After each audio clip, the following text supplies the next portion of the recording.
Whether you're a professional chemist or you're just interested in skincare formulation or you're just curious about surfactants and how they work, this video is best for you. So if you are interested in learning about your surfactants and also improving your skincare formulation skills, I will advise that you not only watch this video to the end, but make sure you subscribe to this channel and join the family.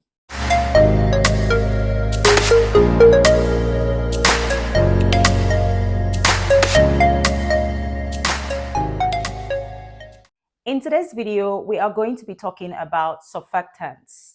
Surfactants are an important part of many products that we use every day. We will take a closer look into what surfactants are and how to use them. We will also explore the different types of surfactants, how they work, and how they apply to different industries. Hey Flawless Skin Gang, welcome back to my channel. If you're just seeing my face for the first time, hi, my name is Sele Kalio and I am a Nigerian-based beauty influencer.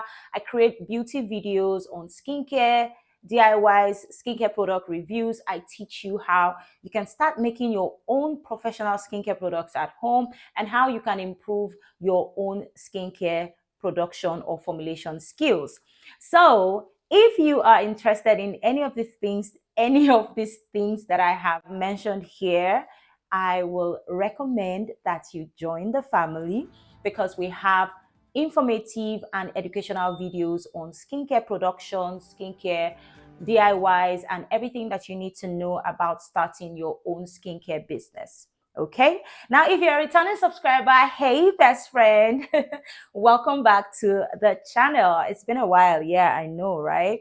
But today we're going to be talking about surfactants. Like I said earlier, I'm going to explain what surfactants are, how they work, the type of surfactants that we have, and every other thing that you need to know about your surfactants. I'm going to try as much as possible to break this down as easily or as simple as I can, if that makes sense. Okay, so if you would like to learn more, please keep on watching. Now, the first thing that we are going to talk about is what is a surfactant, right? A simple definition would be that surfactants are chemical compounds that decrease the surface tension or interfacial tension between a liquid and a gas, or a liquid and a solid. Now, I know a lot of you will be wondering, what exactly is she talking about? What is surface tension? Now, let me try to explain what surface tension is. It is the tendency of liquid surface at rest to shrink into a minimum surface area possible. I know, it doesn't make sense. So basically, surface tension is the property of the surface of a liquid that allows it to resist an external force due to the cohesive nature of its molecule. Now, let me try to break this down as much as I can. I'm going to use some examples as well. So basically, what this means is that water comes together, right, to create some sort of resistance, okay, to create some sort of invisible demarcation between the next substance. For example, if you put something like steel, something like razor blade, or what can I use? What else can I use? Like an insect, right? It sits on top of the water. That is because they both do not have the same molecular bond or molecular weight. This is why oil and water cannot mix together, because they do not have the same molecular bond. If you did chemistry, a little of organic chemistry as well, you will understand this, but I'm trying to explain it as much as I can. So basically, surface tension is a phenomenon whereby the surface of a liquid, where the liquid is in contact with gas, acts as a thin sheet, like acts as an invisible demarcation. Now, what are the different kinds of surfactants used for? Like I said earlier, we have non-ionic surfactants, which are surfactants that have no charge at all. They are neutral. They are used as wetting agents or ink coating. Now, examples of non-ionic surfactants include cocoa glucoside, dicyl glucoside, sucre-coacate lauryl glucoside, caprylic capryl glucoside. And you can use this particular kind of surfactants in your cleansing agents, like your cleansers, your body wash, shampoos, and all of that stuff. Next, we have anionic surfactants. Now, before I go forward, I did a video on emulsifiers, kinds of emulsifiers, how you can use them and all of that. I'm going to leave a link here. I'm going to leave a link here for you guys to watch that video. I was trying to figure out which part of my screen would have the link, but anyways, I think it's here, right? Yeah. So I'm going to leave a link here for you guys to watch that video. If you haven't seen that video already, you need to go and see that video, because a lot of people believe or think that skincare formulation is just mixing and pouring stuff and just, just learning how to make whitening cream and all of that. But there's a lot of chemistry, there's a lot of science that go into cosmetic formulation. We also have anionic surfactants. These are surfactants that are negatively charged at the polar end. Now, surfactants have both polar and non-polar ends, that is water-loving and non-water-loving ends. Anionic surfactants are negatively charged at the polar end. Anionic surfactants are also always used as wetting agents. This kind of surfactants can be found in laundry products, detergents, toothpaste, shampoos, body soaps, and other bathing products or other bath products. Anionic surfactants are basically the primary surfactants in soaps. They are basically the main detergent in soap. They are basically the cleansing, what actually cleanses in soap. However, this particular kind of surfactants can be very, very irritating and harsh for the skin. Hence, you will need a non-ionic surfactant to help to reduce the harshness of this particular kind of surfactant. So basically, it is best to combine an anionic surfactant with either an amphoteric surfactant or a non-ionic surfactant. This way, it reduces the harshness of the anionic surfactants. Now, examples of anionic surfactants include sodium laureth, sulfonate, sodium lauryl sarcosinate, and some other ones that you can research on your own.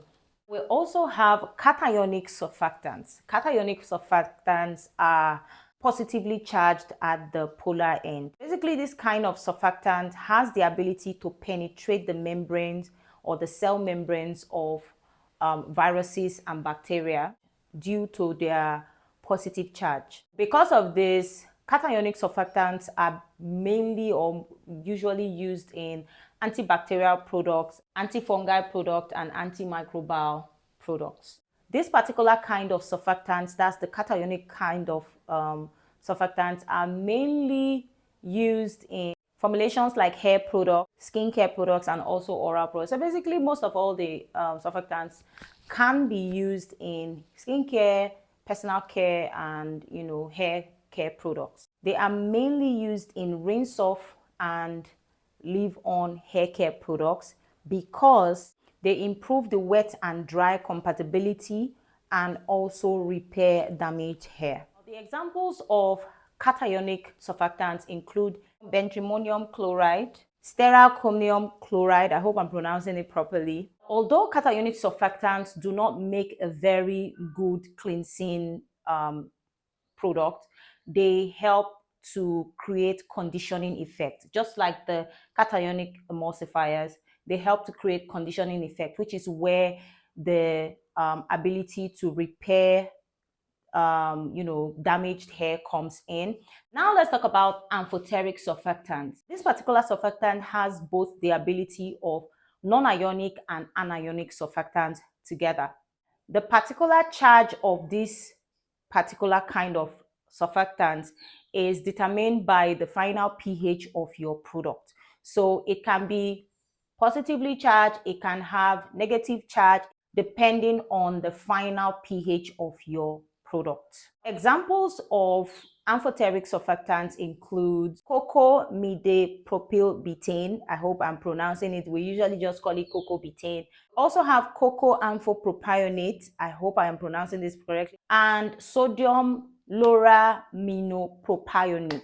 Ha! These names. Now, basically, these three are some of the most amphoteric surfactants that are used in personal care, and they help to aid the foam effects of your cleansers or your products.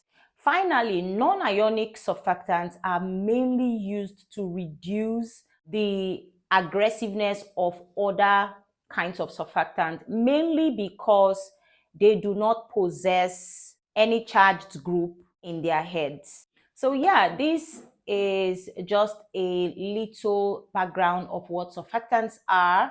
If you like to learn more about surfactants, you want to learn more about the science behind cosmetic formulations, you can definitely buy any of our courses using the link in the description bar, or you can reach out to us to learn about skincare formulation and get in depth in understanding of what cosmetic chemistry means. Okay, I know a lot of you say, oh, I have somebody who sent a message or left a comment on one of my videos and said, how will I pay so and so amount just to learn how to make base creams, and then went ahead to list the ingredients that I needed for base cream. I just smiled because a lot of people are ignorant and they don't even understand. So you can't blame them. Cosmetic formulation is way beyond adding e-wax, water, and oil. That's not it. Cosmetic formulation has a lot of integral details that you need to understand before you start making your products. And I didn't just come out and start doing this stuff. I have taken time to learn. I am still learning, and I am very happy to share my knowledge with you guys as much as I can for free, and then encourage you to come out and invest in your knowledge, especially if you are doing this full time as your job. Okay, so yeah, if you like to learn more, all the information or all the details to reach us are in the description box. Okay, so yeah, this is the end of this video. If you have not subscribed up till now, please take this time to subscribe. Down below, hit the notification bell so you are one of the first people who are notified when I post a new video. And also make sure you leave me your comments. If this particular videos are things that you would like to see, let me know, and I will continue to put out this kinds of content as beginner friendly, cosmetic beginners friendly guide. And yeah, that's basically it. Make sure you leave your comment in the comment section. Let me know what you think about this video. Let me know if you have other topics that you want me to talk about, and I will definitely go ahead and do these videos for you guys. Thank you so much, guys, for watching, and I'll see you guys in my next video. Bye.